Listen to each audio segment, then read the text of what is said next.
Qual tem sido o nosso testemunho aqui em Sidrolândia?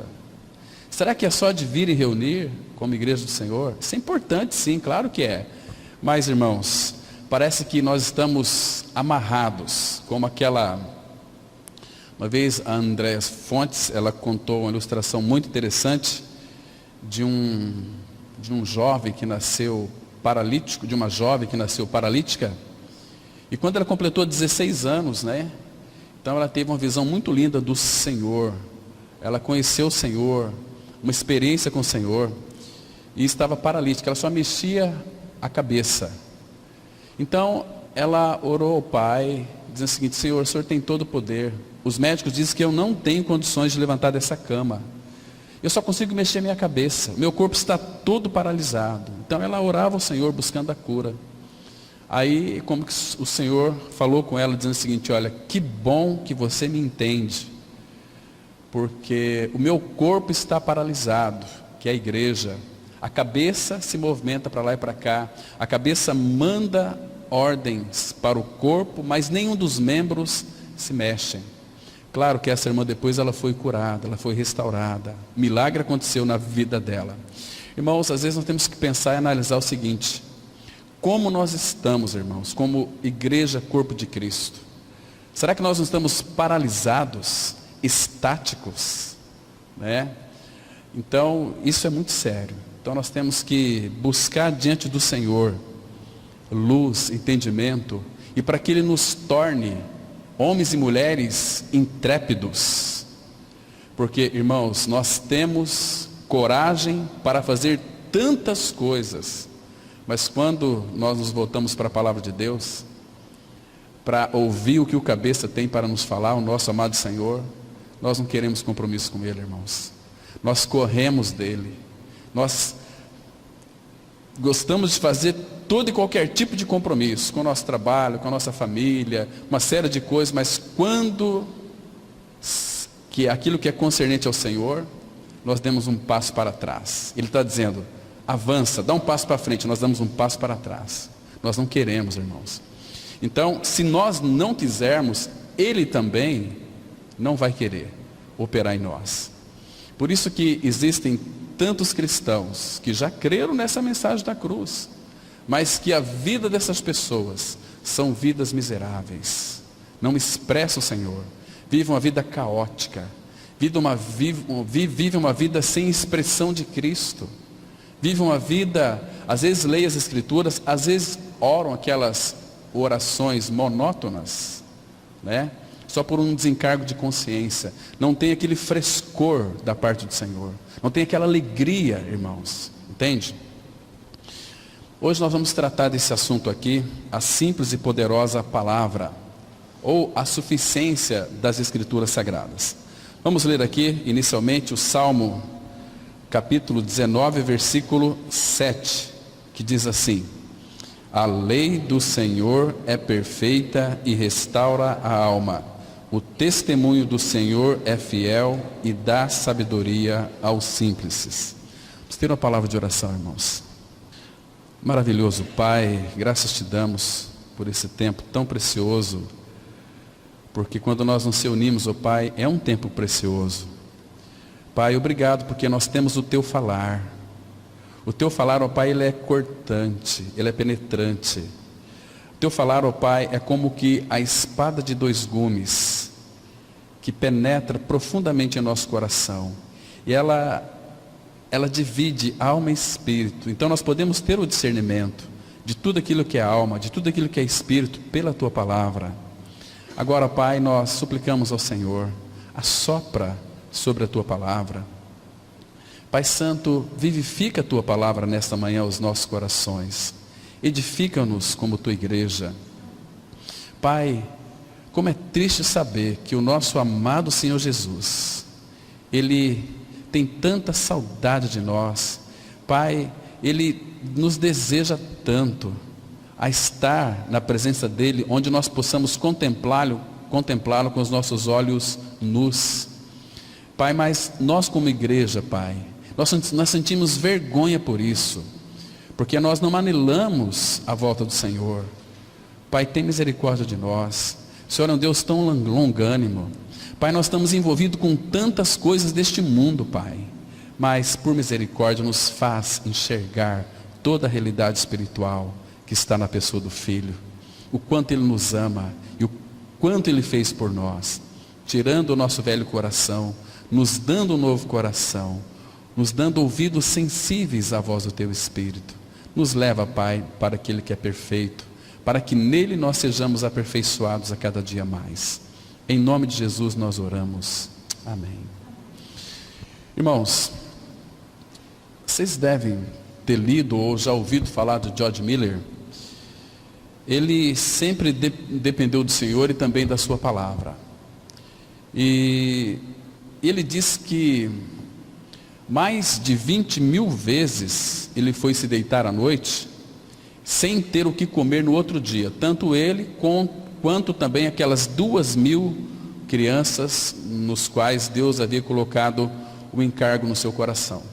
E um amigo dele, sabendo de tudo isso, disse o seguinte: George Miller, você consegue dormir bem à noite?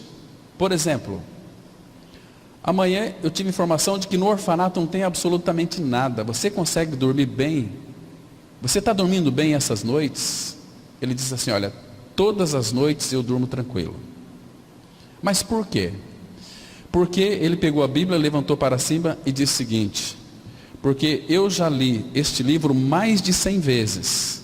Eu conheço este livro e também conheço o autor deste livro. Então tudo que ele disse na palavra dele, ele cumpre. Então era um homem que descansava, se apoiava na palavra de Deus. Então ele poderia dormir tranquilo. Como o apóstolo Pedro, vocês se lembram? Lá em Atos 12, ele ia ser morto no outro dia. Irmãos, imagina só, se você tiver consciência de que amanhã cedo você vai ser morto, será que você conseguiria dormir esta noite? A palavra fala que Pedro dormia profundamente entre 2 soldados. O anjo teve que cutucar Pedro para ele acordar. Tranquilo. Irmãos, é precioso quando nós confiamos no Senhor. Quando aqueles 3 grupos, aquelas 3 multidões, os amonitas, os meunitas e os moabitas vieram à peleja contra Josafá, eles tiveram medo, buscaram o Senhor, e o Senhor então se revelou através de Jaziel, um dos profetas do Senhor. O Espírito veio sobre ele, então ele disse o seguinte para Josafá e todo o reino, eles estavam todos congregados: não temas, não temas, amanhã vocês vão sair ao encontro deles. Só lembrando de uma coisa: nesta peleja vocês não terão que pelejar. A peleja não é de vocês, a peleja é minha. Então eu tenho certeza que aqueles irmãos dormiram aquela noite, e no outro dia eles foram à peleja, sabendo que o Senhor que ia pelejar por eles. Então eles foram vitoriosos, mas eles tiveram que avançar. Irmãos, isso é tão precioso quando nós confiamos naquilo que Deus diz para nós. Estamos vivendo uma época caótica, transição política, né? Muitas coisas podem acontecer. Existem muitas pessoas pensando o seguinte: será que vai dar certo esse governo? Muitos, até inclusive muitos cristãos, quantas vezes, irmãos, levantaram bandeiras. Foi assim, eu estava quase dando um tempo para a questão do WhatsApp, porque recebia uma avalanche de coisas, de políticos que não estavam aguentando mais. E o que era muito triste era de cristãos, totalmente perdidos e iludidos com relação a isso, achando que a nossa esperança vem de homens. Não vem. Irmãos, este mundo está condenado pelo Senhor. Este mundo, tem pessoas que têm esperança neste mundo. A Bíblia diz que o ímpio vai de mal a pior. Então, irmãos, a nossa esperança está no Senhor, e é o Senhor, e toda a nossa suficiência vem do Senhor. Então nós não podemos esperar nada deste mundo, temos que esperar do próprio Senhor. É de lá que vem a nossa suficiência. E aqui o Senhor, ele diz assim, que a lei do Senhor é perfeita. Irmãos, nada neste mundo aqui é perfeito. Agora nós temos um Deus de palavra, dizendo que a sua palavra, a sua lei é perfeita, porque, claro, Ele é perfeito. Se a lei dele é perfeita, essa palavra lei aqui é sinônimo da palavra, sinônimo dos seus mandamentos, sinônimo dos seus preceitos. Então, se a lei dele é perfeita, é claro que, por ser perfeita, de um Deus perfeito, a primeira coisa que vai acontecer conosco, vai restaurar a nossa alma. Uma alma não restaurada é uma alma que pensa de uma forma esquizofrênica. É uma alma que tem pensamentos desalinhados com relação ao nosso Senhor. Uma alma não restaurada, elas andam perdidas no meio do povo de Deus. Não tem esperança, não tem Deus nos seus corações. Então, quando a palavra de Deus, ela penetra em nós, ela é perfeita, então ela é poderosa. E não apenas poderosa, mas também simples. Ela também restaura a nossa alma. Irmãos, tudo que nós precisamos para um avanço com o Senhor é ter uma alma restaurada, uma alma curada, uma alma liberta das cadeias invisíveis que se chamam muitas vezes a nossa vontade. Nós temos uma inclinação para as coisas deste mundo que é terrível. E essas coisas têm ocupado o lugar do Senhor na nossa vida. Então, se nós nos envolvermos com as Escrituras Sagradas, como que Ele vai restaurar as nossas almas? E a alma, se nós formos sinceros conosco mesmo, vocês deverão admitir que a nossa alma é uma alma doente. Ela tem preconceitos, ela tem inveja, ela é tendenciosa a mentir, ela tem os seus partidos. Vocês estão me entendendo? Tem a sua maneira de pensar, os seus conceitos, seus idealismos. Tudo isso, irmãos, são uma alma adoecida. Agora, quando nós nascemos de novo, então, o que foi regenerado não foi a sua alma, foi o seu espírito que estava morto. Agora, a tua alma é você. Você não tem uma alma, você é uma alma.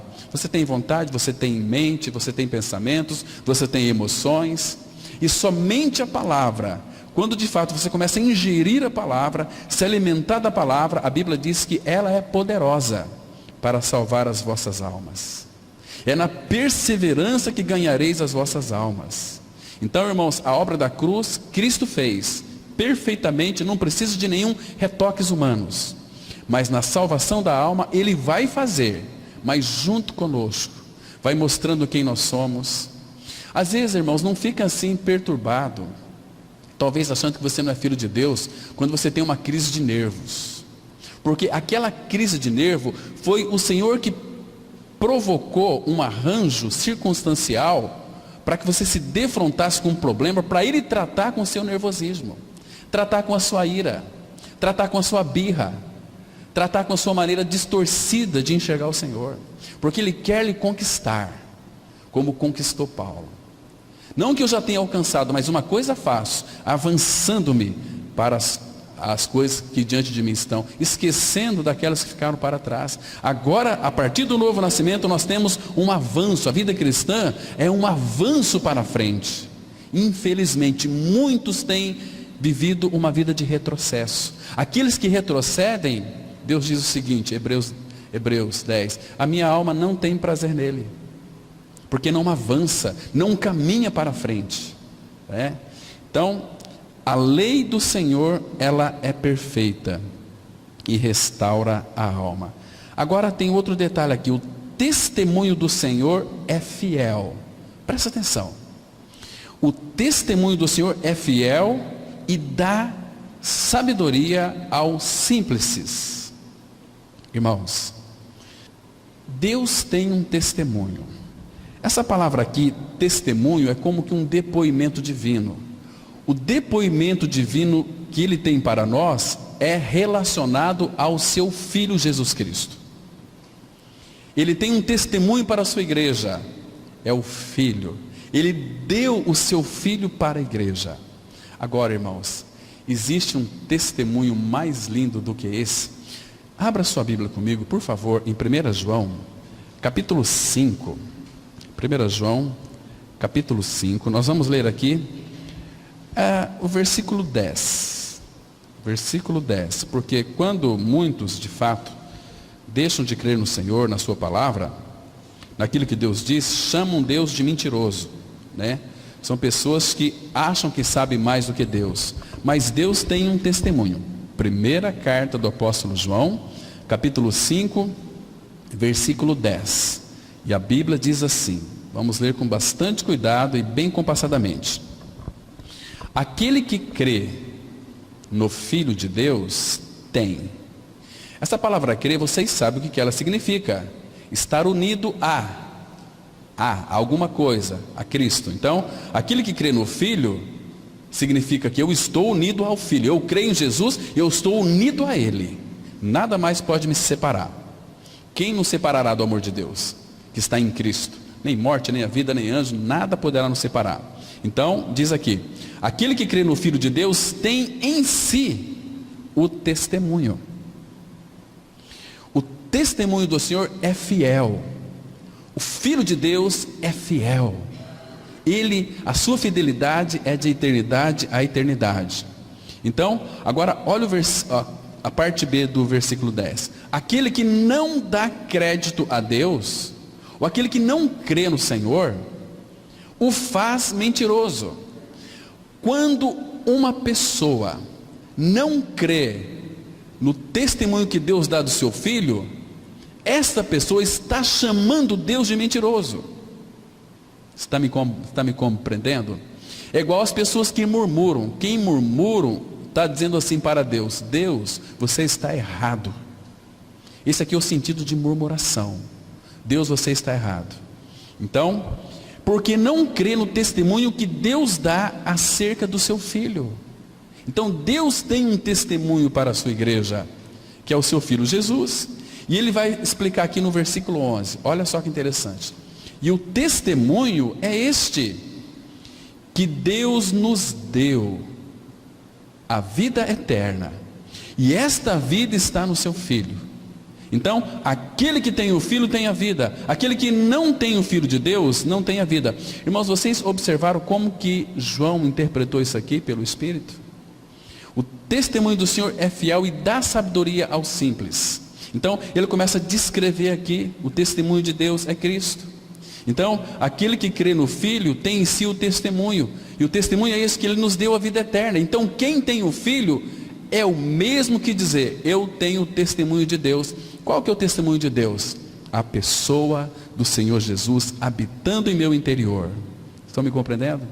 Então, esse testemunho é para mim e para você a vida eterna. E em que sentido aqui que ele diz aqui? E dá sabedoria aos simples. Porque, irmãos, o nosso Senhor Jesus Cristo, Ele é tudo. E dentre tudo que Ele é, 1 Coríntios 1,30, a palavra fala assim: mas Ele se nos tornou, o Senhor Jesus, da parte de Deus, para nós, sabedoria, redenção, justificação e santificação. Então, o testemunho do Senhor que é Cristo, Ele é fiel e nos dá sabedoria. Sabedoria para quê, irmãos? Paulo ele diz assim, Efésios 1, versículo 17, para que o Deus de nosso Senhor Jesus Cristo, o Pai da glória, vos conceda espírito de sabedoria e de revelação no pleno conhecimento dele. Só que hoje Satanás enganou as pessoas. As pessoas vão buscar dentro dos templos evangélicos revelação, vai ser a revelação do seu futuro. E eu queria só ver, irmão, se de repente as pessoas fossem buscar revelação, talvez para você, e você falar assim para ela: olha, o Senhor me revelou, né, que você não vai durar muito tempo na face da terra. Ela saía com um conceito de você terrível, né?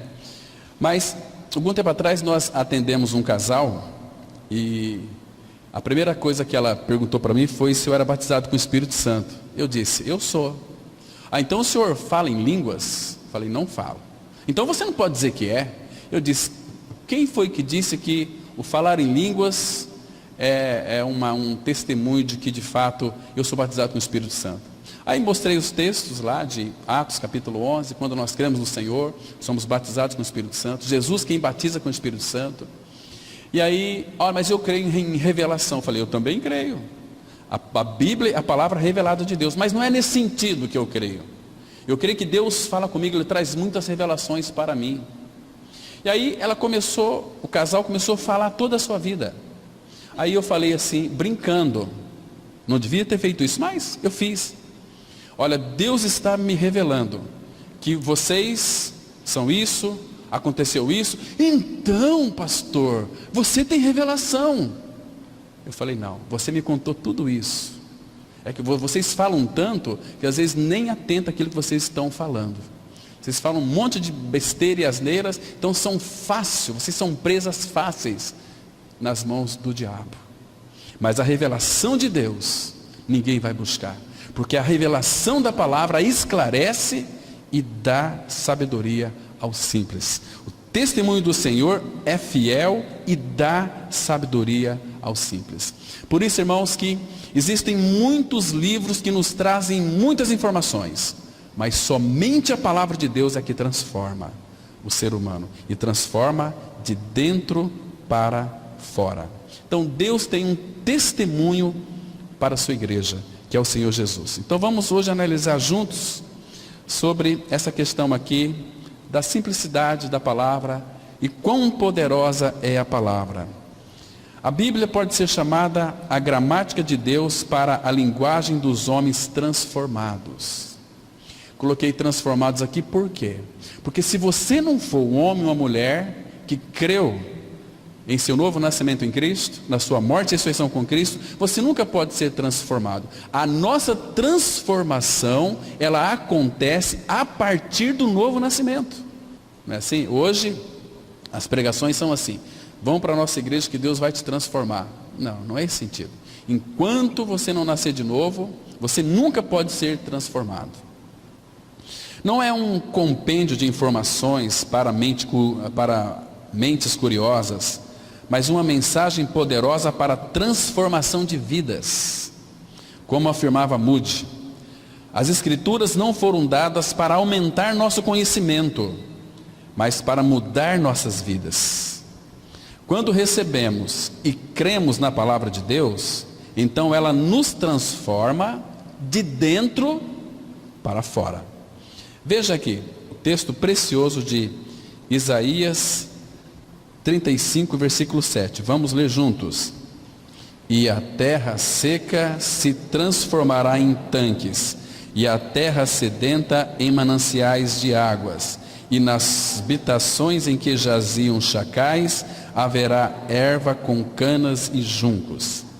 Irmãos, esse texto aqui, Isaías 35, 7, é o mesmo de Gálatas 2:20, em lugar, e a terra seca se transformará em tanque. Assim é a nossa vida. Antes de Cristo é uma vida seca, mas quando cremos no Senhor, nós somos esses tanques. E a terra sedenta, que era a nossa terra do nosso coração, em mananciais de água. Ele é a água viva que satisfaz a nossa sede, né? E nas habitações em que jaziam chacais, o que é o chacais? Chacal. Chacal, ele é um mamífero carniceiro. Na região da Ásia e também da África, tem muitos desses chacais. Lá são cheios. Eles vivem dos restos daqueles animais grandes, né? Quando morrem ou quando eles comem, o leão pega lá uma zebra ou um cervo e mata e não come tudo, deixa lá, depois de um tempo os chacais vai lá e come aquele resto. Assim são os carniceiros, né? Então, e nas habitações em que jaziam chacais, haverá erva com canas e juncos. Está vendo que precioso que é isso aqui, irmãos? Isso é maravilhoso demais. Agora, queridos, muitos pensam assim, isso aí é uma conversa fiada. Como que Deus pode transformar? Eu nasci assim, eu vou morrer assim, né? E afinal de contas, eu sou um homem muito sábio, eu tenho muito conhecimento, eu tenho um bom trabalho, um bom emprego. Tudo isso é empecilho para você chegar ao Senhor, né? Porque, irmãos, existe alguma coisa difícil para Deus operar e fazer? Lembra quando aqueles dois homens, dois anjos, uma presença ali fragmentada de Cristo, foram avisar Abrão e Sara, dar o recado para Abrão: Abrão, você vai ser pai. Então, Sara, ela estava na tenda, ela riu-se. Abrão também falou: puxa vida, eu sou um velho, idoso. Sara, 90 anos de idade. E aí, lá em Gênesis, capítulo 18, versículo 14, a palavra fala assim, o Senhor dizendo o seguinte: haveria alguma coisa demasiadamente difícil para mim? Daqui a 1 ano, eu vou te visitar. E Sara vai dar à luz um filho. Imagina só. Abrão, 99 anos. Sara com 90 anos. E aí? Deus que disse. E graças ao Senhor que está escrito. E Deus cumpriu aquilo que Ele disse. Sara até riu-se. É impossível. Como que meu marido, olha só, está velho, está encarquilhado. Não tem possibilidade, não tem jeito. Para o homem não tem jeito. Mas para aquele que crê, Jesus disse assim: tudo é possível aquele que crê. Tudo é possível aquele que crê, irmãos. Porque nós temos um Deus que habita em nós, que é o nosso Pai, que é o Todo-Poderoso. Como que não tem jeito? Irmãos, quer ver? Deixa eu abrir um texto para vocês fiquem atentos a esses versículos aqui. Isaías, capítulo 49, os versículos 8 a 10. Diz ainda o Senhor, Isaías 49, 8. Diz ainda o Senhor: no tempo aceitável eu te ouvi, e te socorri no dia da salvação. Claro que o apóstolo Paulo vai interpretar, 2 Coríntios 6, 2, que hoje é o dia da salvação. Guardar-te-ei e te farei mediador da aliança do povo, para restaurares a terra e lhe repartires as herdades assoladas, para dizeres aos presos: sai. Irmãos, graças a Deus, nós éramos presos, escravos de um monstro chamado velho homem, mas o Senhor já deu um fim lá na cruz, neste monstro, para dizeres aos presos: sai, e aos que estão em trevas, aparecei. Eles pastarão nos caminhos, e em todos os altos desnudos serão o seu pasto. Olha o versículo 10. Irmãos, que lindo isso aqui.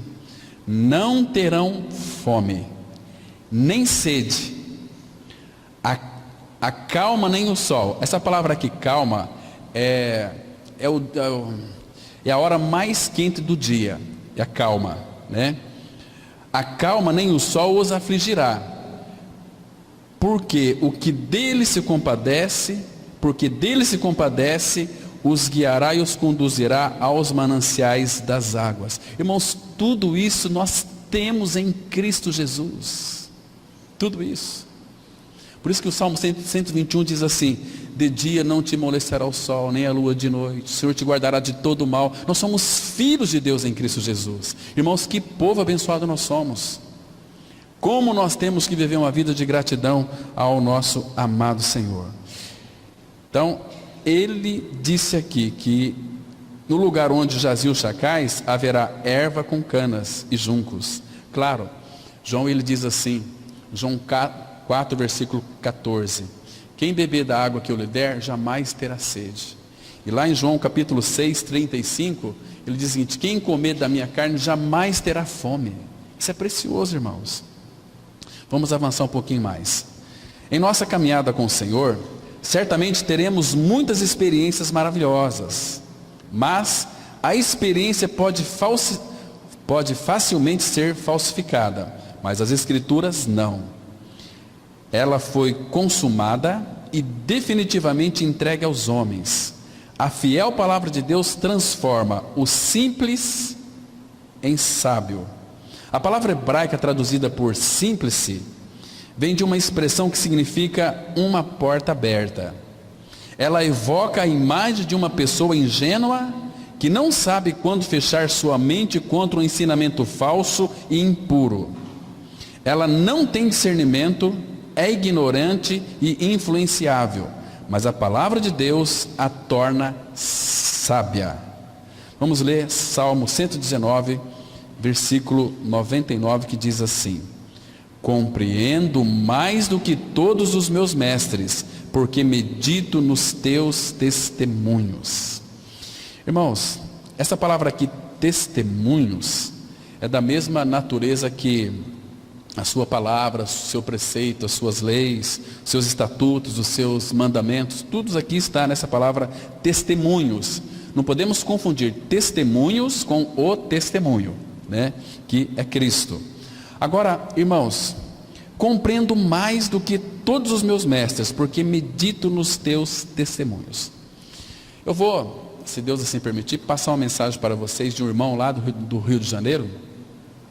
Um irmão que é bastante simples, mas, irmãos, escutem aquela mensagem que eu vou passar para vocês amanhã de manhã, muito interessante.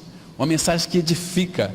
Um irmão que não frequentou aí faculdades evangélicas de teologia, mas que aprendeu aos pés do Senhor na sua palavra. Então, é maravilhoso, irmãos. Quando o irmão fala, nós somos tocados, somos edificados, porque transmite vida, né? Não é apenas um conhecimento na nossa mente carnal inchada, não, mas é uma realidade espiritual de todo o conhecimento que estão inseridos ali. Porque, irmãos, muitas vezes nós não temos o desejo de crescer, porque se nós desejarmos crescer no Senhor, tem um preço a ser pago. E qual o preço que é esse? Primeiro, que você tem que se debruçar na palavra dele. E muitas vezes nós não temos vontade de ler as escrituras sagradas, mas nós temos que ler, buscar e ter intimidade com ele. Irmãos, isto infelizmente não está acontecendo no meio do povo de Deus. O povo tem esquecido de viver uma vida íntima com ele. Então Hebreus vai dizer o seguinte: olha, vocês já faz bastante tempo que vocês creram, vocês já deveriam ser mestres pelo tempo decorrido que vocês já conhecem o Senhor, mas ainda vejo que vocês precisam de leite, porque vocês são inexperientes na palavra, precisam de leitinho. Falar dos rudimentos de Cristo, falar que ele morreu e ressuscitou, mas que incluiu vocês na sua morte e ressurreição, talvez até que a escama dos olhos caiam, e aí você vai poder contemplar toda a realidade do nosso Senhor. Tem um oceano diante de nós, esperando para ser explorado. É como você explorar a floresta amazônica, é crescer em Cristo. Você entra no começo da floresta, você começa a se deparar com os animais, você começa a entrar mais, você vai ver tanta coisa, irmãos. Mas nós não queremos entrar, nós ficamos aqui, não, eu conheço a verdade, eu conheço, e sempre para trás. Temos que avançar, irmãos, para frente, como aquele peixinho no aquário, ali, né? Puxa vida, naquela vidinha ali fechada, e olhava o mar, nossa, eu queria estar dentro daquele mar. Aí soltou aquele peixinho no mar, ele ficou totalmente perdido, não sabia o que fazer, porque estava acostumado a no seu reduto ali, e reclamando, puxa, como eu queria crescer, e começou a orar, começou a buscar. Então o Senhor permitiu que ele fosse para o mar, mas ele ficou ali na praia, não, agora eu conheço o mar, eu preciso de, ficou perdido, ficou pensando nas feras, nos tubarões que poderiam engoli-lo, né? E nesse caminho da cruz, irmãos, crescimento da maturidade, nós vamos ter muitas dificuldades, mas as dificuldades que o Pai coloca em nosso caminho, é para o nosso aperfeiçoamento, para o nosso amadurecimento, e os dias estão chegando, graças ao Senhor. Então, irmãos, eu fico pensando aqui, esse texto aqui, compreendo mais do que os meus mestres. Uma vez eu falei para os irmãos que, respondendo, aliás, uma pergunta de um irmão, mesmo aqueles que não é nascido de novo, pode pregar a Bíblia? Claro que prega. Pregam e pregam, e são mensagens que nos deixam a gente arrepiados, mas não transmite vida. São mensagens poderosas como era Apolo, mas eles pregam a Bíblia, conhecem a Bíblia, mas não conhecem o Senhor da palavra. Abra lá, tem um texto que vai explicar isso, Jeremias capítulo 2, versículo 8. Presta atenção. Os sacerdotes não disseram, onde está o Senhor? E os que tratavam da lei não me conheceram. Está vendo aqui? Eles tratavam, eles liam, eles perscrutavam, pregavam, tratavam da Bíblia. Vamos fazer um estudo bíblico aqui, mas sem conhecer o Senhor, não significa nada. Entende? Os sacerdotes e os que tratavam da lei não me conheceram. Os pastores prevaricaram contra mim. Os profetas profetizaram por Baal e andaram atrás de coisas de nenhum proveito. E se a gente for pontuar aqui as coisas de nenhum proveito, irmãos, são tantas coisas. São campanhas, são correntes de oração, são quebras de maldições, são tudo coisas inventadas pelo homem. Irmãos, todas as maldições hereditárias foram quebradas na cruz do Calvário, quando nós morremos com Ele. Não ficou mais nada para trás. Houve uma libertação perfeita. Se, pois, o Filho vos libertar, verdadeiramente sereis livres. Mas nós queremos ser libertos, né? Então muitos pregam, tratam da lei, da palavra, mas sem conhecer o Senhor. Entende? Por isso que o rebanho também fica igual os seus sacerdotes. Não avançam, fica aquela mesmice, fica debaixo de jugo, encabrestados pela religião. Isso é tão terrível, irmãos, terrível demais. Mas vamos avançar um pouquinho mais aqui. Então, sábio fala não de alguém que meramente conhece um fato, mas de alguém que é habilidoso na arte do viver santo. O que significa ser um habilidoso na arte do viver santo? Simplesmente alguém que responde ao Senhor, alguém que vive em absoluta e total dependência do Senhor, porque aí o Senhor pode operar nele, pode reivindicar dele, porque todas as vezes que o Senhor reivindica algo de nós, primeiro Ele nos supre, então Ele reivindica, então nós podemos responder a Ele. Por exemplo, deixa eu falar de uma forma mais humana.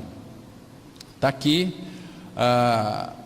você tem teu filho, aí você fala assim: filho ou filha, vai lá, pega aquele negócio para mim, traz até aqui. Se o pai, a mãe nunca vai pedir algo da filha ou do filho, se o filho ou a filha não tem condições de fazer aquilo. Os pais, eles não são nécios, não são doidos, mandar o filho fazer alguma coisa que eles não têm condições de fazer. Então, interessante que o nosso Pai Celestial é muito além do que isso. Primeiro, Ele nos supre de todas as coisas, nos habilita, nos capacita de todas as coisas, e Ele toma todo o cuidado para ver se nós estamos aptos para realizar isto. Então Ele pede para nós. Agora, você pode fazer ou pode não fazer. Então isso aqui, quando nós não respondemos a Ele, nós estamos retrocedendo. Ele vai criar circunstâncias, muitas vezes dolorosas, para fazer com que em nós haja obediência. Esse é um viver santo, quando nós obedecemos a Ele, estamos envolvidos com a palavra dEle. Porque quanto mais nós nos envolvemos com a Sua palavra, mais essa palavra opera em nós, nos santificando. Vamos ler aqui, João 17, versículo 7, que diz, 17 e 17. Santifica-os na verdade. A tua palavra é a verdade. Irmão, se a palavra dele é a verdade, o resto, tudo é mentira. E esta palavra que é de Deus, somente ela tem o poder de nos santificar. Porque essa palavra é o próprio Senhor da glória, habitando em nós, sendo formado em nós. Santificação e transformação, ela só vai ocorrer a partir do nosso novo nascimento em Cristo Jesus. Santificar é nos tornar puros, sendo purificados. Então, a palavra de Deus que vai fazer isso em nós. Lembra de João 15, versículo 3? A Bíblia diz assim: vós já estáis limpos, no grego ali é puro, pela palavra que vos tenho falado. Então a palavra operando em nós, ela vai nos santificando. Estamos buscando a palavra, ela penetra em nós, ela vai nos santificando, ela vai tirando as escórias. Estáis limpos pela palavra que vos tenho falado. Então, ele se submete às escrituras e sabe aplicá-las às suas circunstâncias. A palavra de Deus então toma uma mente simples, sem discernimento, e a torna hábil em todas as questões da vida. Em todas as questões da vida, irmãos, guarda bem isso. Isso também está em contraste com a sabedoria dos homens, a qual na realidade é loucura. A sabedoria dos homens é loucura diante de Deus. Eu sou sábio, eu sou inteligente, eu tenho um curso aí de medicina, eu sou um bom advogado, eu sou um bom teólogo, eu sou um doutor em teologia, eu sou um mestrado em psicologia clínica. Não, você não é sábio. Você tem um acúmulo de conhecimentos na sua mente. Mas a sabedoria, só existe uma, é Cristo. E essa sabedoria, quando se manifesta em nós, quando ela está em nós, nos torna também homens e mulheres sábios. Vamos ler aqui, 1 Coríntios 1, versículo 20. Onde está o sábio? Onde o escriba? Onde o inquiridor deste século? Porventura não tornou Deus louca a sabedoria do mundo? Irmãos, a sabedoria deste mundo diante de Deus é loucura para ele. Porque o mundo, pela sua própria sabedoria, nunca poderá conhecer a Deus. Porque aprove a Deus revelar o seu Filho, a sua sabedoria em nós. Vocês se lembram daquele grande filósofo Sócrates? Ele nasceu no 4º século, no ano de 399, no 3º século, já entrando no 4º século. E morreu no ano mais ou menos de 470. Então, interessante que ele tinha uma frase que se tornou bastante notória. Até hoje, muitos aí em suas preleções, como nós aqui também vamos citar essa frase, ele diz assim que a essência do seu ensino foi: conhece-te a ti mesmo. Então, ele morreu envenenado, Sócrates. Ele ingeriu veneno.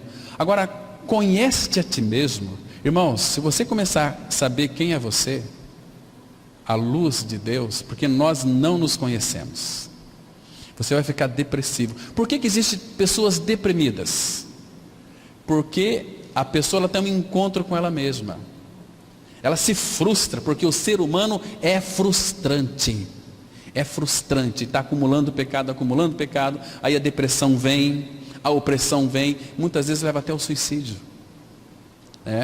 Mas a sabedoria do mundo é loucura diante de Deus, irmãos. E quando nós não queremos conhecer o Senhor, Deus nos entrega.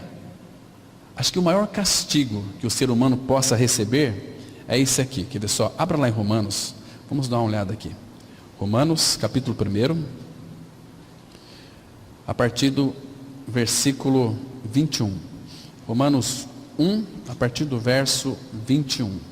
Interessante nós analisarmos esses versículos aqui, que são tão importantes, que veio da pena do apóstolo Paulo, que diz assim, olha, Romanos 1, 21. Portanto, tendo conhecimento de Deus, não o glorificaram como Deus, nem lhe deram graças, antes se tornaram nulos em seus próprios raciocínios, obscurecendo-se-lhes o coração insensato, inculcando-se por sábios, tornaram-se loucos, e mudaram a glória do Deus incorruptível em semelhança da imagem do homem corruptível, bem como de aves, quadrúpedes e répteis. Por isso, Deus entregou tais homens à imundícia, pelas concupiscências de seu próprio coração, para desonrarem o seu corpo entre si. Irmãos, o homem, quanto mais sábio ele é neste mundo aqui, pela sabedoria do mundo, mais distante ele fica de Deus. Nunca é pela sabedoria do mundo que vamos conhecer a Deus. Nós vamos conhecer o Senhor é por revelação na palavra dele. É pedindo para Deus, Senhor, dai-me sabedoria para que eu compreenda o que tu dizes na tua palavra. Então ele vai se revelar a cada um de nós. Irmãos, que sabedoria é essa que os homens têm, negligenciando a palavra de Deus? Me permite citar só mais um texto aqui, em Jeremias. Abra esse texto aqui, ele é tão importante, capítulo 8, os versículos 7 e 9. Jeremias 8, os versículos de 7 a 9. Jeremias 8, 7. Até a cegonha no céu conhece as suas estações. A rola, a andorinha e o grou observam o tempo da sua arribação. Mas o meu povo não conhece o juízo do Senhor. Como, pois, dizeis, somos sábios, e a lei do Senhor está conosco? Pois, com efeito, a falsa pena dos escribas a converteu em mentira. Os sábios serão envergonhados, aterrorizados e presos. Eis que rejeitaram a palavra do Senhor. Que sabedoria é essa que eles têm? Irmãos, quando uma pessoa rejeita a palavra de Deus, que sabedoria é essa que eles têm? Rejeitando a palavra. É loucura diante de Deus. A Bíblia é o único livro que tem uma mensagem capaz de transformar radicalmente o homem e torná-lo uma Bíblia humana para a leitura dos ignorantes e analfabetos. Agora aqui uma pergunta, irmãos, você é uma Bíblia viva. Os homens do mundo fazem uma leitura da sua vida. Agora uma pergunta aqui muito interessante, o que o mundo está lendo em nós? Qual que é a leitura que o mundo está fazendo de nós? Como você tem vivido a sua vida cristã diante de Deus e diante dos homens? Sem fingimento. Então nós somos uma Bíblia para os ignorantes analfabetos. São pessoas sábias, que têm faculdades, mas eles são analfabetos de Bíblia. Esse é o sentido que eu quis expressar aqui. Portanto, escritura é correta e ela causa alegria. Davi acrescenta uma terceira declaração sobre a suficiência das escrituras no Salmo 19, versículo 8. Os preceitos do Senhor são retos e alegram o coração. O mandamento do Senhor é puro e ilumina os olhos. Irmãos, medite nesse versículo. Veja quantos benefícios temos para a nossa vida, para a nossa alma.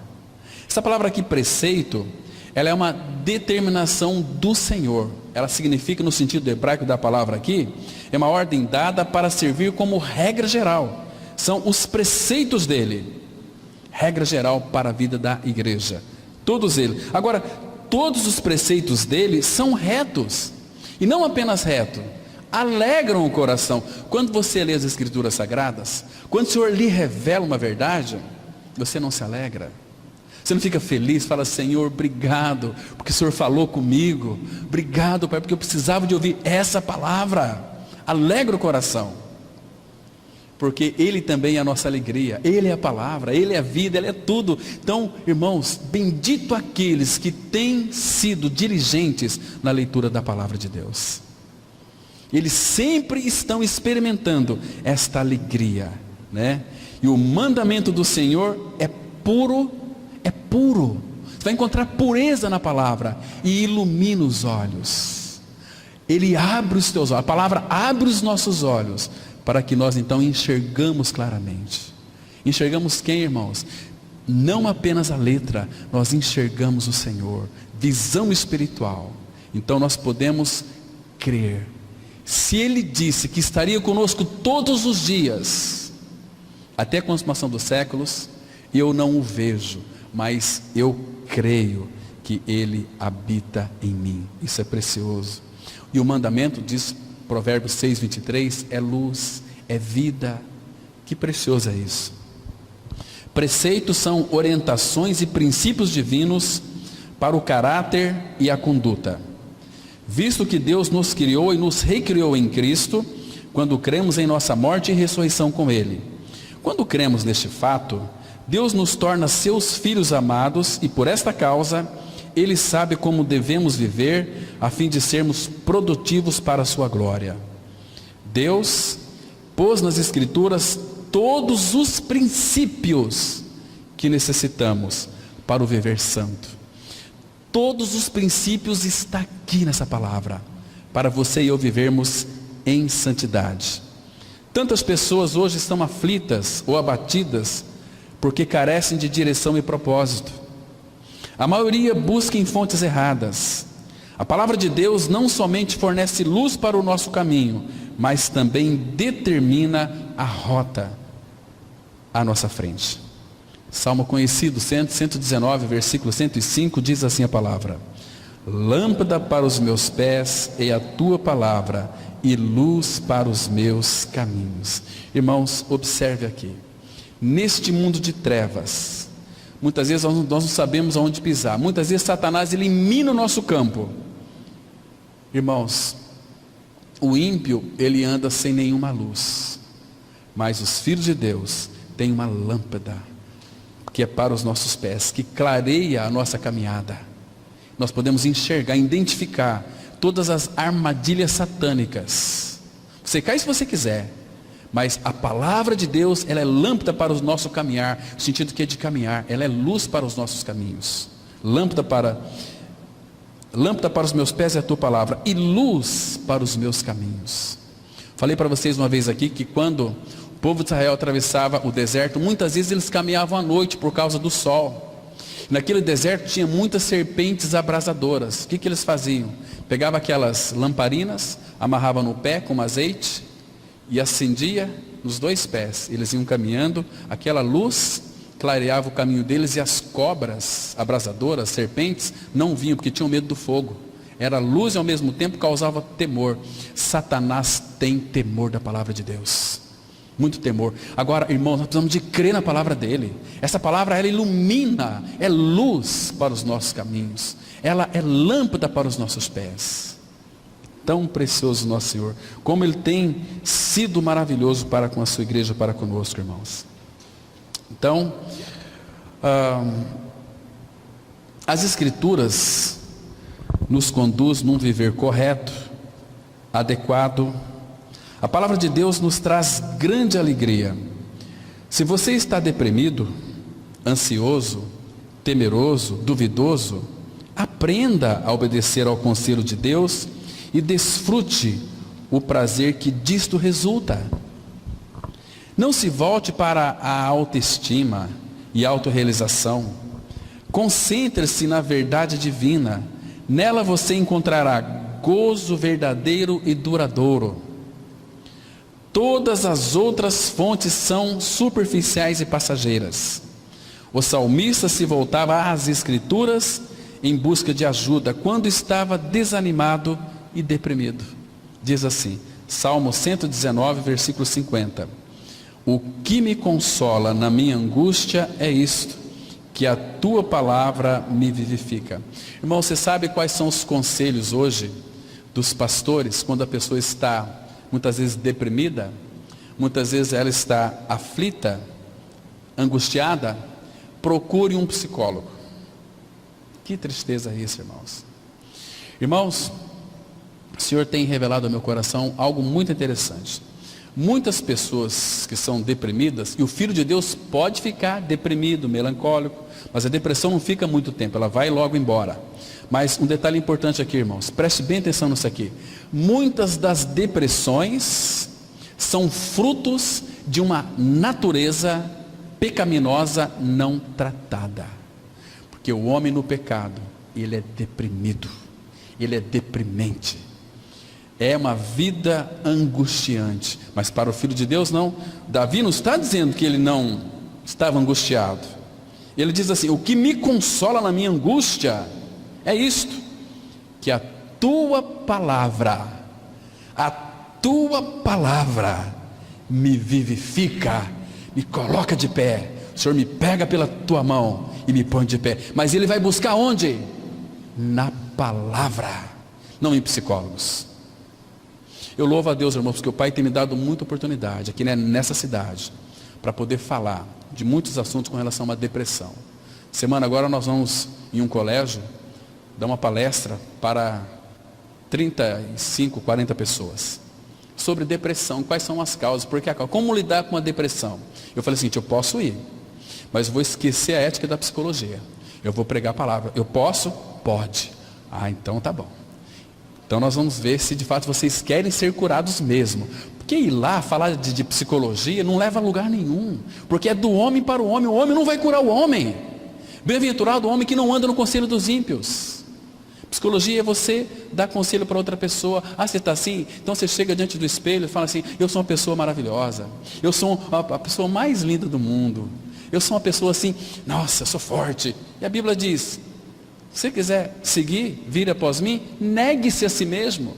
Negue tudo isso aí, a sua autoestima, você é o cara, negue-se, senão você vai perecer eternamente. Se você não for a Cristo, negar a si mesmo, você não tem lugar no reino de Deus. Você vai perecer, e eternamente. Irmãos, quantas pessoas estão agora lá no Hades? No Hades, você sabia que é o lugar que se ora mais?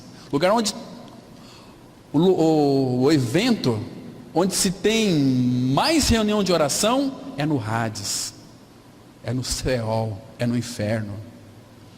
Leia depois Lucas capítulo 16, quando aquele rico morreu e foi para o Hades, no inferno. Lá no inferno ele estava clamando, Pai Abraão.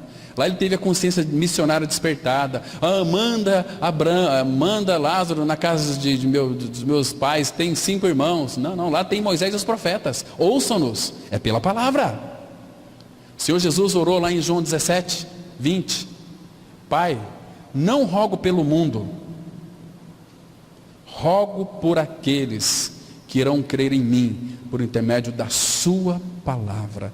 Irmãos, não tem outra maneira de chegar até o Pai, a não ser pela palavra. E a palavra diz assim, Jesus diz assim, eu sou o caminho, eu sou a verdade e a vida, e ninguém vem ao Pai senão por mim. Tem que passar pela porta. E passar pela porta, se passou pela porta, você é morto com Cristo. Passou pela porta, você morre. Já estou crucificado com Cristo. Vivo não mais eu, mas Cristo vive em mim. Você perdeu todos os seus direitos, mas você ganhou a Ele. Você ganhou toda a alegria, todo o amor, toda a paz, uma paz sem fim, uma alegria perpétua, plenitude de alegria, delícias perpetuamente. Irmãos, somente um louco vai trocar o Senhor pelas coisas do mundo. Irmãos, e aquele dia está chegando. Então aqui ele pôde dizer, o que me consola na minha angústia é isso, que a tua palavra me dá vida, me vivifica. Até mesmo Jeremias, profeta chorão, experimentou gozo em meio a tremenda angústia humana, porque a palavra de Deus era a sua alegria, e o prazer do seu coração. Ele disse assim em Jeremias 15, verso 16, achadas as tuas palavras, logo as comi. As tuas palavras me foram gozo e alegria para o coração, pois pelo teu nome sou chamado, ó Senhor, Deus dos exércitos. Oh Jeremias, nós assistimos o filme aqui, o profeta Jeremias, como esse profeta sofreu, né? Mas aqui, ele tinha alegria, porque ele achou a palavra, achadas as tuas palavras, logo as comi, bebeu a palavra, ingeriu a palavra, e as tuas palavras me foram gozo e alegria para o coração. Irmãos, quando alguém nasce de novo, a primeira manifestação é de alegria, de gozo. Quando Davi pecou, ele ficou muito triste. Ele disse lá em Isaías, Salmo 51, 12, restitui-me a alegria da tua salvação. Todo filho de Deus é alegre, é um celebrante, não tem tempo ruim. Hoje está, puxa, perdeu tudo, ainda que a figueira não floresça, as vacas no curral não dá leite, morre, mas eu contudo me alegrarei no Senhor, porque a minha alegria não depende de circunstância, depende de uma pessoa habitando no meu interior, Jesus Cristo Todo-Poderoso, aquele que me sustenta, aquele que me ama e morreu por mim na cruz, por você na cruz, e Ele fez você morrer com Ele.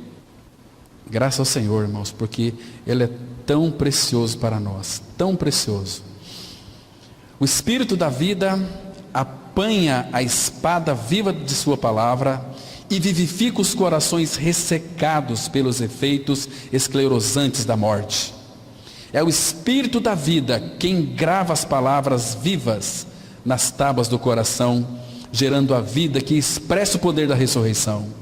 Não é a letra em si mesma, mas palavras vivificadas pelo Espírito. Vamos ler 2 Coríntios 3, 6. Deus nos fez capazes de sermos ministros de uma nova aliança, não da letra, mas do Espírito, pois a letra mata, mas o Espírito vivifica. Irmãos, Ele disse que colocaria em nós o seu bendito Espírito Santo e nós viveríamos. Agora, a letra, eu disse para vocês aqui, me referi anteriormente, que muitos até podem pregar a Bíblia sem conhecer o Senhor, né? A gente conhece muitos, que estão na liderança aí pastoral durante muitos e muitos anos, mas nunca ainda nasceram de novo. Então só transmite conhecimento bíblico. Nunca vai tocar na realidade de Cristo, para que então o rebanho possa ser regenerado, vivificado. Eu conheço muitos que hoje são irmãos, mas que eram então pastores antigamente, 40 anos de pastor, né? E um dia então ouviram este evangelho da graça e creram. E tem um irmão lá do Nordeste, que ele, depois que creu no Senhor, ele pediu perdão para os irmãos. Olha, irmãos, vocês me perdoem. Durante 40 anos eu preguei a Bíblia, mas nunca preguei a palavra. E a partir de hoje, eu vou pregar para vocês a palavra de Deus. E começou a pregar Cristo e a cruz. Irmãos, ficou só um pouquinho de gente dentro da comunidade. Aqueles eram filhos de Deus. Os outros foram tudo embora, porque eu não me sinto bem naquela igreja.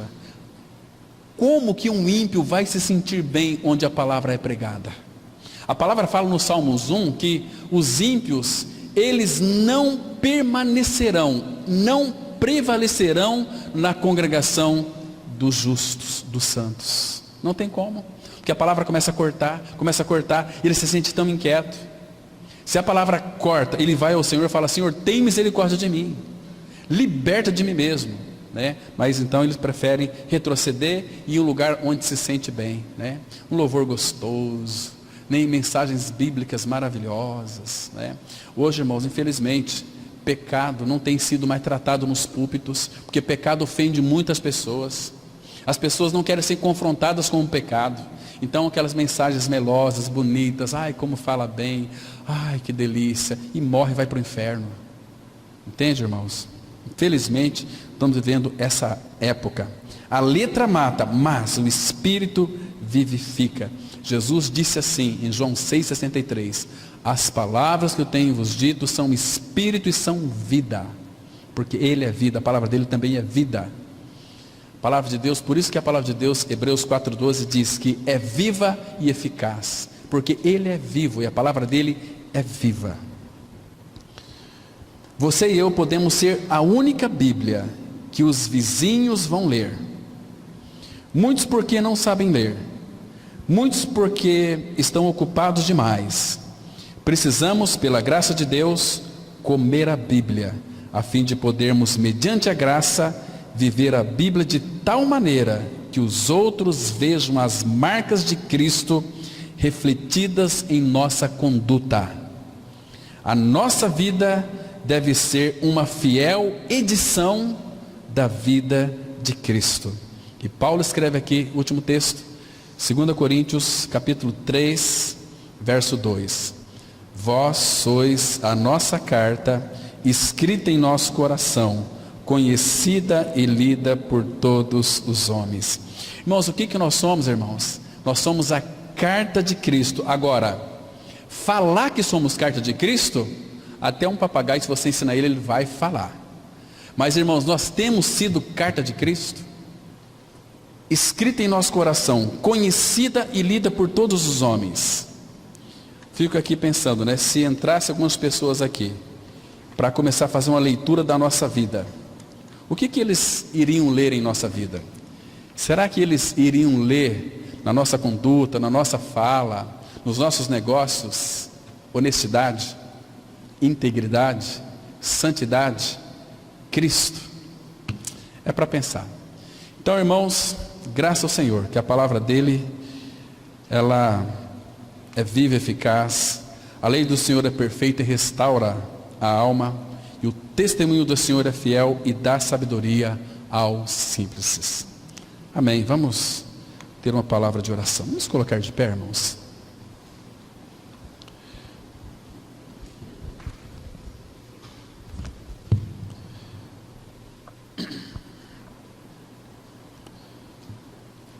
Pai Santo, graças te damos pela liberdade que nós temos de nos assentar aos pés do Senhor Jesus. e ouvir a sua palavra.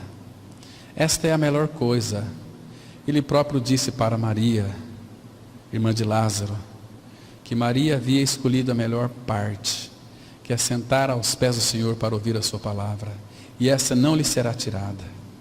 Obrigado, meu Pai, porque nós temos o teu falar. Continue falando. Nós somos a tua noiva, a tua igreja. O teu falar, ele é muito doce. O teu falar, ele é vivificante. O teu falar conforta e consola o nosso coração.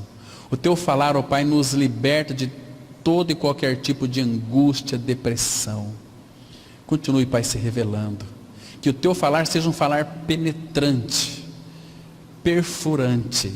Que muitas vezes temos que ser espancados pela tua palavra. Traz convicção para o nosso coração, para que a nossa vida seja um avanço espiritual, para que o nosso progresso seja conhecido por todos. Nós somos cartas de Cristo.